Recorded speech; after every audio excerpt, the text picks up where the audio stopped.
I work for the Framingham Board of Health. I'm a member of the Holliston Board of Health. It's secondhand smoke causes cardiovascular disease. It causes various kinds of cancer. I thought it was flawed. I thought it was biased, and it contradicted studies that have been put out by the Boston University School of Public Health. Right. When I reviewed the Massachusetts Restaurant Association study, I found that there were several important flaws in that study. About the restaurant jobs, it looked at total number of jobs. It didn't look at hours, so that if you had 2 part-time jobs that were made into a full-time job, it counts that as the loss of a job. Many of these ordinances wasn't the proper time frame. Some of the laws had gone into effect after the point at which they ended the analysis, and in fact some of them had not yet gone into effect at the time before they started the analysis. Studies have shown that businesses didn't decline, that businesses didn't go out of business in Brookline. As a matter of fact, there are more food service establishments in Brookline now than when the bylaw went into effect. I know that in Holliston, the Restaurant Association gave us a list of restaurants that have gone out of business or lost business. Well, some of them were in Framingham, and I knew that the whole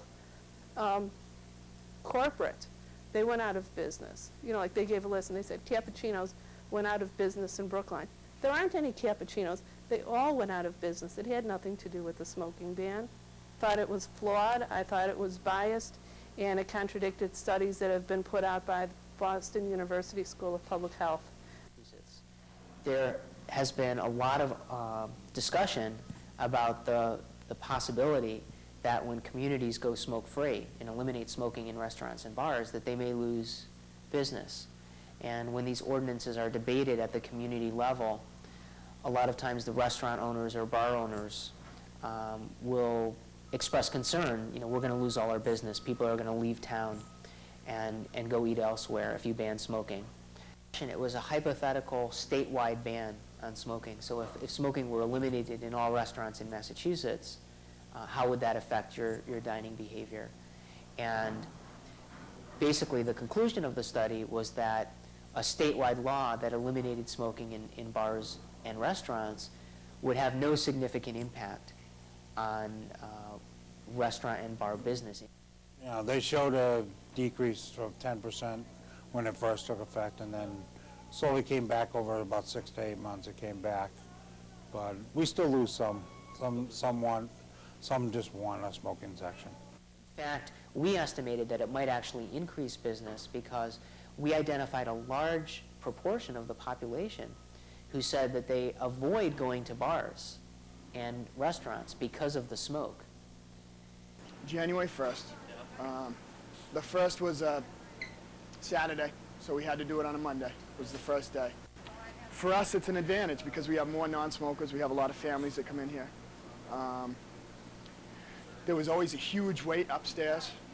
You know, we crank in the kitchen. We try to get you guys in and out as fast as possible, but nobody wanted to sit down here. We just redid it, which is going to help. And people didn't want to sit down in the smoker. It's a drab room. A lot of the older clientele love it. They say, no, all non-smoking, great. That's the way we want it. I don't know. It was just, it's a better thing for us. You know, booze isn't our thing.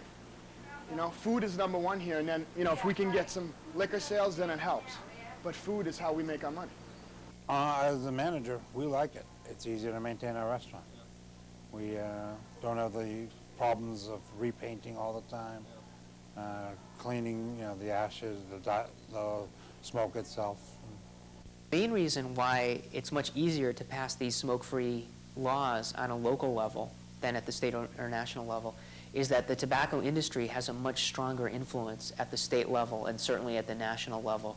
It's a lot harder for the tobacco industry to influence local city councils, although they certainly have attempted to do it and in some cases have been successful. But when you're dealing with a local city council, generally it's a lot harder for the tobacco industry to exert an influence and to directly lobby those council members.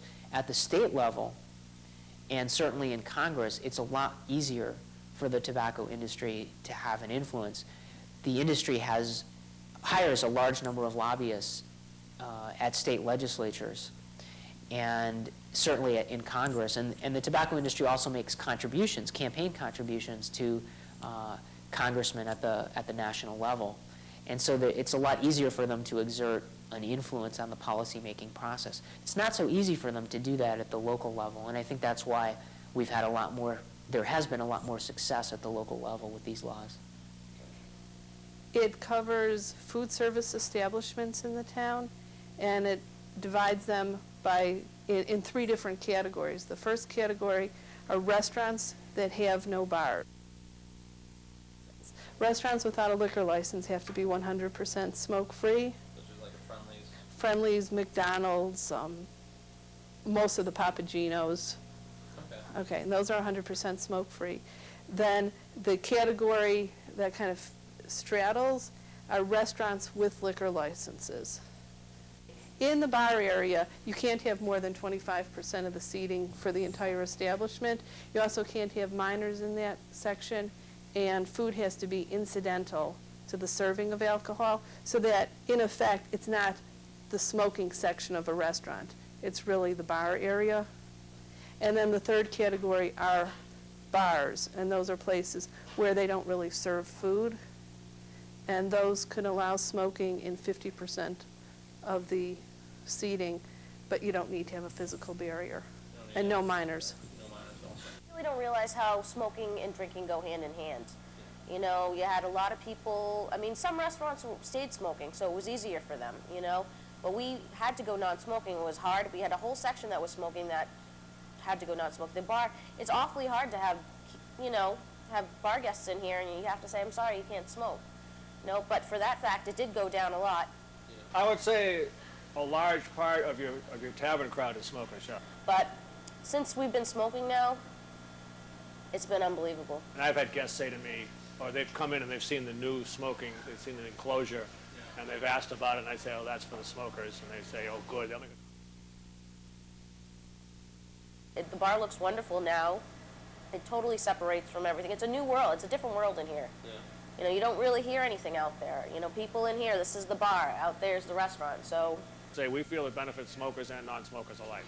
And I've had a lot of positive feedback, especially from the non-smokers, yeah. Yeah. Several owners of restaurants in town contacted me through the Chamber of Commerce and wanted me to give them an estimated cost as to what it would take to bring their buildings up to the proposed regulations that the Board of Health was trying to bring into law. They were trying to be sensitive to to the non-smoker, and most of the restaurants were able to to segregate a smoking area and a non-smoking area. Where they were falling short was the smoke would drift into the non-smoking area, or a non-smoker would have to walk through the smoking area to use the toilet facilities, things like that. We were coming up with estimates for the mechanical equipment of, I believe, anywhere from like $18,000 up to, $75,000, $100,000, maybe even more. Clyde's was the name of it at the time. That wasn't quite so simple. Again, this non-smoker had to walk through the smoking area in order to get to the restrooms, but he didn't have any exhaust equipment to move the air away from that circulation area. In order for him to solve the problem, he would have had to put up a petition, and probably a glass petition, so that the people don't feel segregated from each other, and also install some sophisticated exhaust equipment. The Silver Lounge restaurant, they had some problems there too. We had to walk through the smoking area to get to the restrooms, and that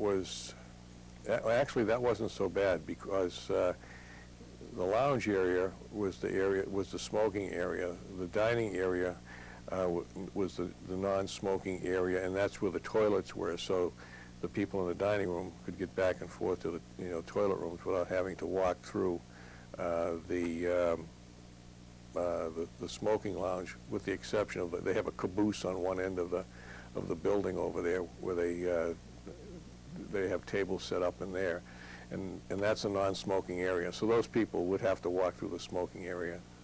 The Nimrod restaurant, for one, was difficult in as much as you had to walk from the dining room through the lounge, which was the smoking area, to get to the restrooms.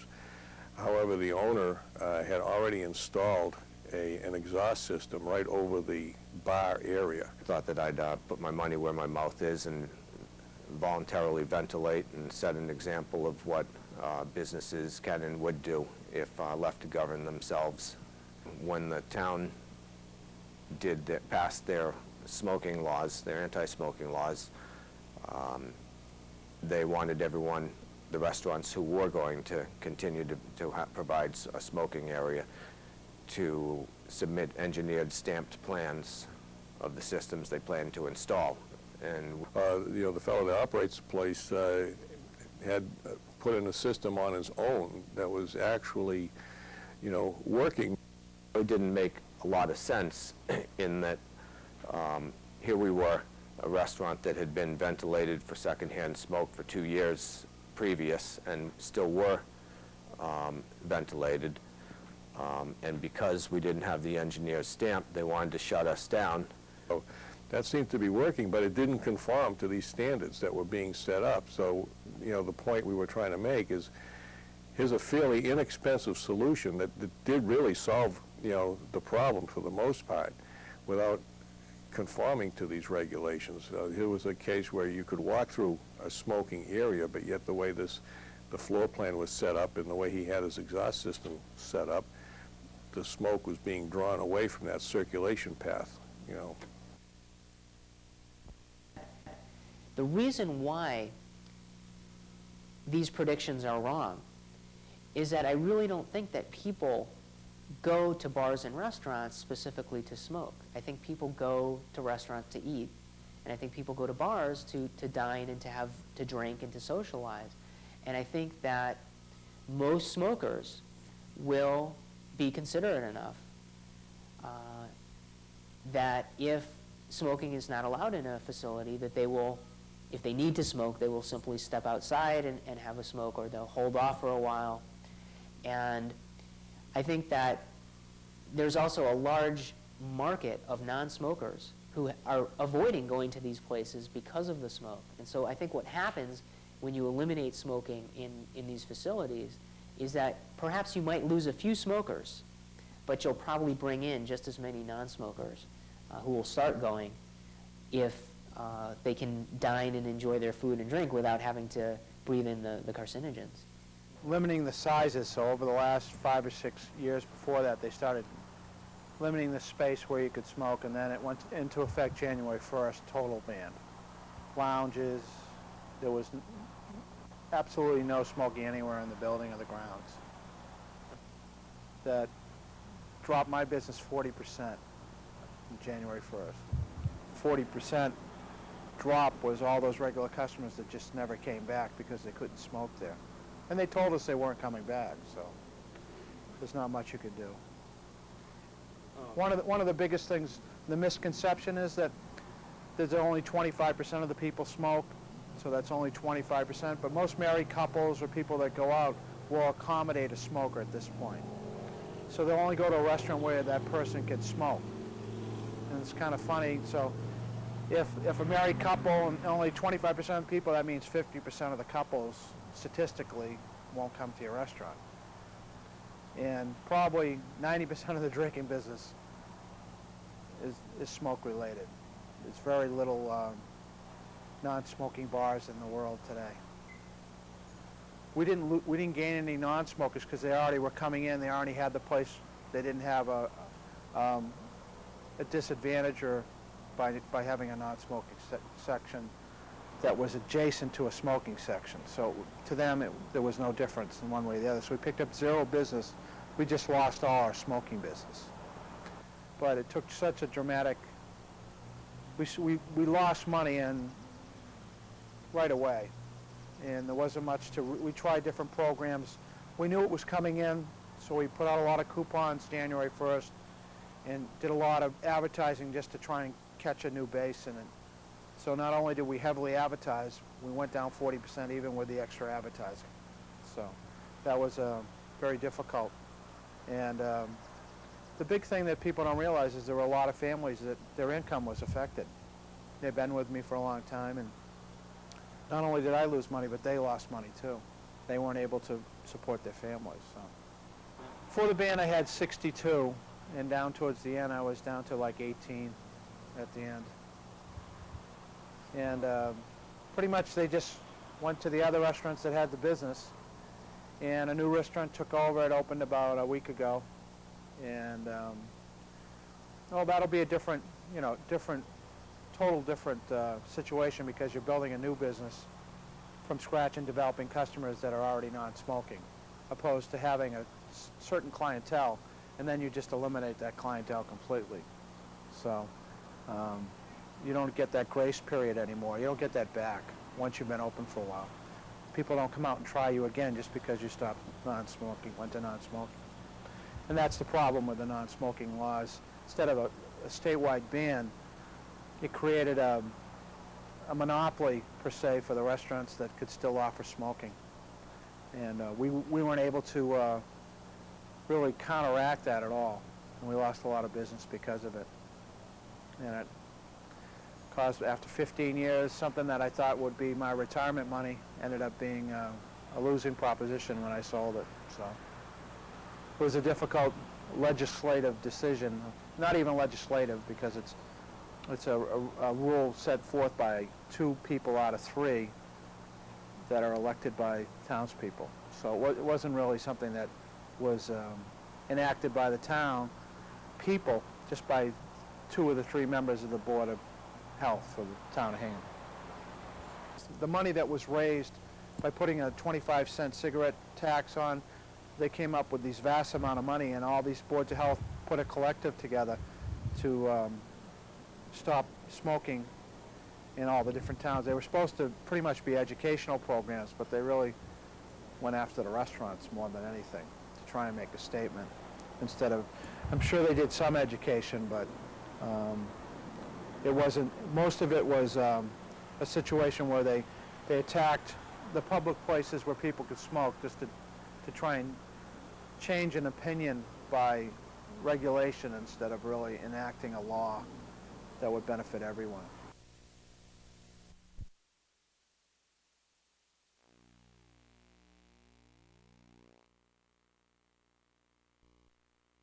Favor of public health is what Board of Health members are supposed to be. A lot of the restaurants around here are still non-smoking, or have decided to go non-smoking, but for everybody around here, it did take a toll. I don't think it was just us. I think it was a lot of other places. You walked in, Tin Alley only had to put a door on, but it affected everybody, I think, on Route 9. You're going to find you just can't conform to the regulations. So in effect, if they did become law and they said, here, you would do this or else, they'd just be putting people out of business. And even, okay, if they have to spend $124,000, to make it work, can this business afford to spend $124,000 and still, maintain its, its solvency as a business if they have to, shell that kind of money out? The restaurants who do have a large percentage of smoking clientele were forced to spend a considerable amount of money to ventilate and put a system in, which basically the feeling is that eventually Congress will grow a set of Corleones, and someone will do something about it, and everyone will be out in the cold anyway. I mean, I built a business over a number of years, and basically how I went out of business. So it's difficult. You much rather have something you did to make it go out than someone just pull the rug out from under you. But it's basically, I'm just a casualty of their war, that's all.